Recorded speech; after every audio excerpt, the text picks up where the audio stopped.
Hello dear friends, तो मैं हूँ आती संस्कृति आईएएस यूट्यूब चैनल पे आप सभी का स्वागत है। मैं हाजिर हूँ एक नए विषय को लेकर के। तो एक नए प्रकार का यहाँ पर टेस्ट जारी किया गया, या कह सकते हैं कि स्वास्थ्य के क्षेत्र में एक नए प्रकार का इनोवेशन किया गया है, जो कि क्या करेगा, ब्रेन ट्यूमर की जानकारी बहुत जल्दी और सही समय पर दे पाएगा। देखो, ट्यूमर्स हो या कैंसर्स की बात करें तो सबसे बड़ी समस्या ये होती है कि उसकी जानकारी हमें समय रहते नहीं हो पाती है, और समस्या जब बहुत विकराल हो जाती तब हमें पता चलता है और उसका इलाज भी संभव नहीं हो पाता है। और बात करें अगर ब्रेन ट्यूमर्स की, तो यहाँ पर 100 से अधिक प्रकार के ब्रेन ट्यूमर हैं जो लोगों को प्रभावित करते हैं। उन सब का सही समय पर जो है इलाज कर पाना, सबकी जानकारी मिल पाना थोड़ा मुश्किल है। इस पर लगातार शोध हो रहा है। उसी का एक नए प्रकार की चीज़ें हैं। देखिए, यहाँ पर रैपिड टेस्ट नाम दिया गया है। तो क्या लिखा है, ब्रेन ट्यूमर की पहचान में जो है क्रांतिकारी यहाँ पे बदलाव किया गया है। नॉटिंगहम यूनिवर्सिटी ने जो है एक रैपिड टेस्ट बनाया। तो टेस्ट का मतलब है कि ऐसा टेस्ट बनाया है जो समय रहते जो है मरीजों को बता पाएगा कि वो किस प्रकार की बीमारी से जूझ रहे हैं। ठीक है, ये ब्रेन ट्यूमर की बात करें तो भारत में भी जो है लगभग जो है बात करें तो 400 या 4000 से ज़्यादा केसेस हैं, और बच्चे बहुत ज़्यादा इससे प्रभावित देखने को मिलते हैं। तो भारत के स्तर पर भी बहुत जो है यहाँ पर प्रयास चल रहे हैं, वैज्ञानिक लगातार शोध यहाँ पर करें। देखिए क्या लिखा है, ब्रिटेन की नॉटिंघम यूनिवर्सिटी के वैज्ञानिकों ने एक नवीन यहाँ पर रैपिड टेस्ट की खोज की है, जिससे बताया गया है कि बहुत सटीक और तेजी से जानकारी दे पाएंगे कि व्यक्ति को किस प्रकार का ट्यूमर यहाँ पर हुआ है और उसका इलाज जो है हम कैसे कर पाएंगे। इसे जो है मेडिकल क्षेत्र में गेम चेंजर बताया जा। देखो, कंफ्यूज नहीं होना है, हमारे पास ऑलरेडी बहुत सारे प्रकार के टेस्ट वगैरह हैं। कुछ बहुत किफ़ायती हैं, कुछ बहुत महंगे हैं, कुछ ऐसे भी हैं जो टेस्ट आपको रिजल्ट बेहतर तरीके से जल्दी दे देते हैं, लेकिन उनकी जो एक्यूरेसी रेट है थोड़ी सी कम है। रैपिड टेस्ट के बारे में बोला जाए कि लगभग 93% जो ये इसकी एक्यूरेसी रेट है ये रहने वाली है, जो कि अपने आप में बहुत बेहतर है। अब बात करते हैं मुख्य जो है की पॉइंट्स की। तो क्या है, यह तकनीकी ब्रेन ट्यूमर की पहचान को तेज, सटीक और जो है किफ़ायती बनाती है। इसके साथ ही जो है, देखो अभी क्या है, हमारे पास जो है ब्रेन ट्यूमर की पहचान के लिए बायोप्सी हो गया और एमआरआई जैसी तकनीकें इस्तेमाल की जाती हैं, जो अपने आप में बहुत महंगी होते हैं। कई बार लोग जो है इसको अफोर्ड नहीं कर पाते, तो इसका विकल्प हो सकता है ये नया टेस्ट क्या करेगा, ऑपरेशन के तुरंत दौरान जो है आपको परिणाम दे देता है, तो तुरंत सर्जरी वगैरह करना भी सही हो जाएगा। दुनिया भर में ब्रेन ट्यूमर्स के जो है 100 से अधिक प्रकार के वेरिएंट्स यहाँ पर देखने को मिलते हैं, जिनमें से कई खतरनाक हैं, कई कम खतरनाक है, लेकिन समय रहते पहचान नहीं हो पाती है कि किससे व्यक्ति को ज़्यादा खतरा है और किससे जो है व्यक्ति को कम खतरा है, जिसकी वजह से सही तरीके से उसका इलाज यहाँ पर नहीं हो पाता है। ठीक है, तो इस तकनीकी से क्या होगा, मरीजों की जीवन रक्षा की संभावना यहाँ पर बढ़ जाएगी। अब समय रहते जो है बीमारी की जानकारी हो जाएगी, तो जो डॉक्टर्स हैं उसका इलाज भी कर पाएंगे। यही समस्या है खासकर कैंसर के पेशेंट्स में या जो है ट्यूमर के पेशेंट्स में, कि समय रहते जो है उसका इलाज नहीं हो पाता है, तो यहाँ पर जो है ये चीज़ संभव हो जाएगी। अब बात करते हैं अन्य पहलुओं की। तो क्या है, यह खोज क्या है, स्वास्थ्य के क्षेत्र में एआई और जो है डायग्नोस्टिक टेक्नोलॉजीज़ के जो है मिलन का उदाहरण है। आजकल एआई जो है हर क्षेत्र में जो है यहाँ पर मदद कर रहा है। तो जो है मेडिकल के क्षेत्र में तो इसका बहुत बड़ी मात्रा में इस्तेमाल किया जा रहा है, और हम जिसकी बात कर रहे हैं यहाँ पर एआई का इस्तेमाल ही किया गया, मतलब मिला जुला स्वरूप है अपने आप में।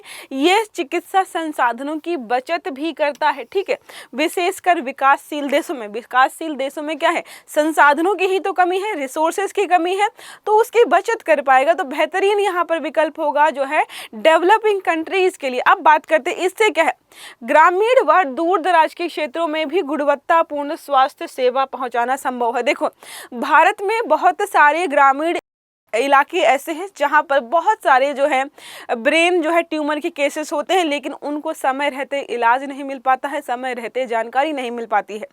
इसका जो है इस्तेमाल हम ग्रामीण इलाकों में कर पाएंगे, तो वहाँ के बहुत सारे लोगों की हम जान बचा पाएंगे।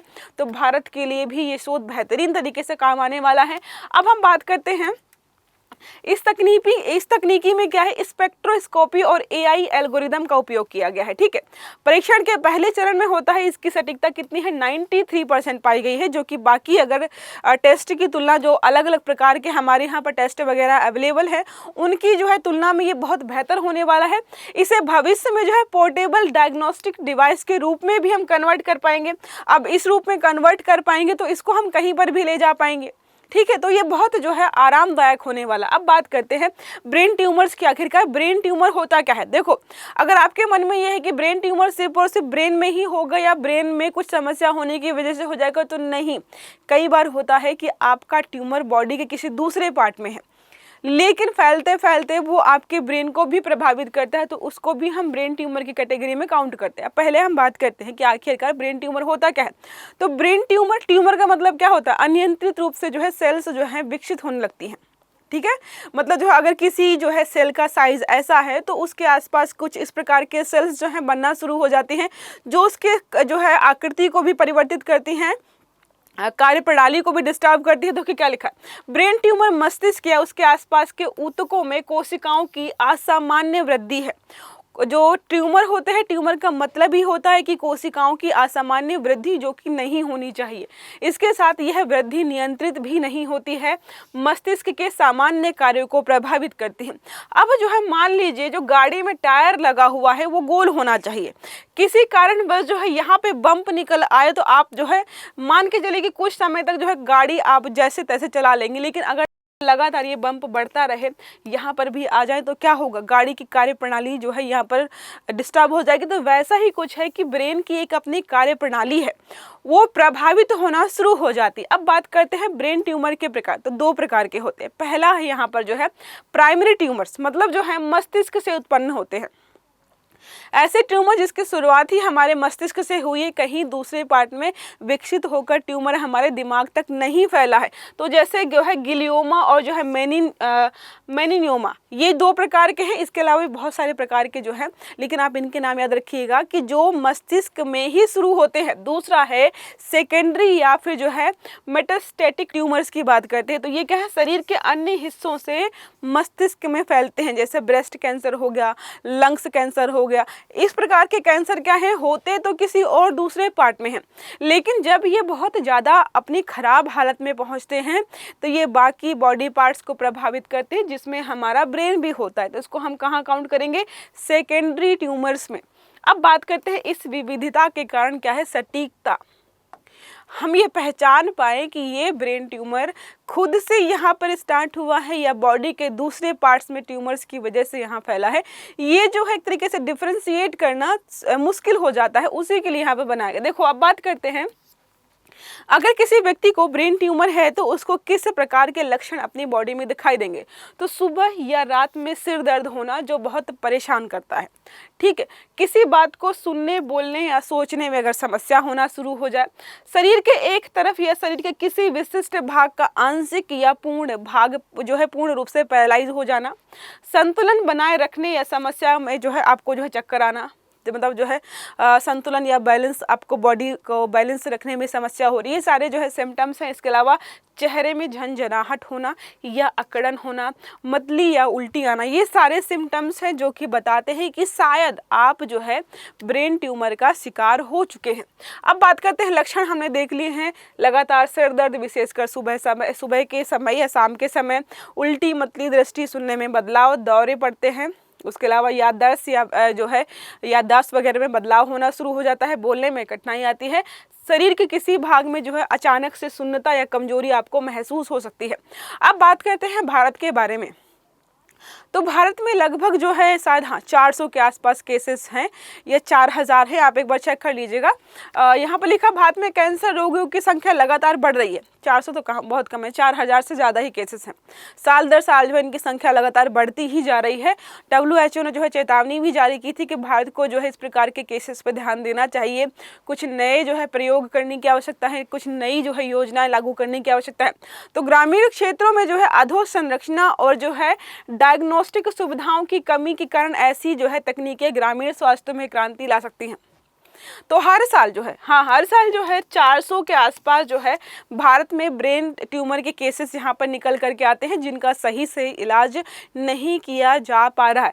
तो ये प्रकार की हम चीज़ें करेंगे तो ग्रामीण इलाकों में खासकर आयुष्मान भारत जैसे हमने शुरू किया है, इनके योजनाओं के साथ मिलकर भी हम नवाचार कर पाएंगे, हेल्थ केयर को बढ़ावा दे पाएंगे, तो समय रहते जो है हम इस समस्या से निकल सकते हैं बाहर, क्योंकि ये अपने आप में बहुत सीरियस सिचुएशन है। अब बात करते हैं उपचार की। ठीक है, उपचार की बात करते हैं कि कैसे कैसे इसका उपचार हो सकता है। तो पहला है सर्जरी, ट्यूमर को ही काट के हटा दो। दूसरा होता है रेडियोथेरेपी। इसमें क्या है, उच्च ऊर्जा विकिरणों से ट्यूमर की कोशिकाओं को नष्ट किया जाता है। ये ठीक है, लेकिन कई बार आपने सुना होगा रेडियोथेरेपी से कई बार हमारी स्वस्थ कोशिकाएं भी नष्ट हो जाती हैं। बेहतर तरीके से टारगेट करना और जो है सिर्फ और सिर्फ बीमार कोशिकाओं को ही हटाना थोड़ा सा मुश्किल हो जाता है। तो थोड़े इसके साइड इफेक्ट्स हमें देखने को मिलते हैं। कीमोथेरेपी भी ठीक है, लेकिन बहुत दवाइयाँ खानी पड़ती हैं और जो है इसका उपचार जो है बहुत लंबे समय तक चलता है। और आपने देखा होगा कीमोथेरेपी वगैरह जब किसी व्यक्ति की चलती है तो बाल वगैरह झड़ना शुरू हो जाते हैं। टारगेटेड थेरेपी की बात करते हैं तो इसमें क्या होता है, जीन जहाँ पर समस्या हुई है या प्रोटीन को निशाना बनाकर उपचार किया जाता है, जिसमें आपको जो है नैनो रोबोटिक्स या बायोटेक्नोलॉजी में जो है रोबोटिक्स का इस्तेमाल करके जो है टारगेटेड ड्रग डिलीवरी वगैरह पड़ा होगा, उसका इस्तेमाल हम यहाँ पर करते हैं। अब बात करते हैं इम्यूनोथेरेपी के बारे में। क्या है, शरीर की प्रतिरक्षा प्रणाली को कैंसर से लड़ने के लिए सक्षम बनाना। अब होता क्या है कि कैंसर बढ़ रहा है, इसका मतलब हमारी प्रतिरक्षा प्रणाली उसको बढ़ने से रोक नहीं पा रही है। अगर हम अपनी इम्यूनिटी को बढ़ा दें और उसको रोक पाए तो एक समय के बाद जो है कैंसर बढ़ना शुरू हो जाएगा और साथ में हमारी जो प्रतिरक्षा कोशिकाएं हैं वो उसको नष्ट करना शुरू करेंगी। और अगर हम बेहतर तरीके से काम करें इस क्षेत्र में तो ट्यूमर का इलाज इस तरीके से भी किया जा सकता है। ठीक है, आई होप आर्टिकल आपको समझ में आया होगा। एक प्रश्न हमारा है कि सेकेंडरी ब्रेन ट्यूमर्स का क्या तात्पर्य होता है। पहला है जो मस्तिष्क की झिल्ली से उत्पन्न होते हैं। दूसरा है जो मस्तिष्क में पुनः उत्पन्न होते हैं। कई लोगों के मन में आएगा, अगर कभी नहीं पढ़ा होगा तो सेकेंडरी का मतलब लगेगा कि शायद दोबारा से हुआ है। तीसरा विकल्प है जो शरीर के अन्य भागों से मस्तिष्क में फैला हो या फिर जो बच्चों में विकसित हो। ये हो गया हमारा आज का आर्टिकल। आई होप जो है क्लास समझ में आई होगी आपको। अगर कोई प्रश्न है तो आप कमेंट बॉक्स में पूछ सकते हो। जब भी कोई नेक्स्ट आर्टिकल आएगा उसमें हम इस बारे में डिस्कशन कर लेंगे।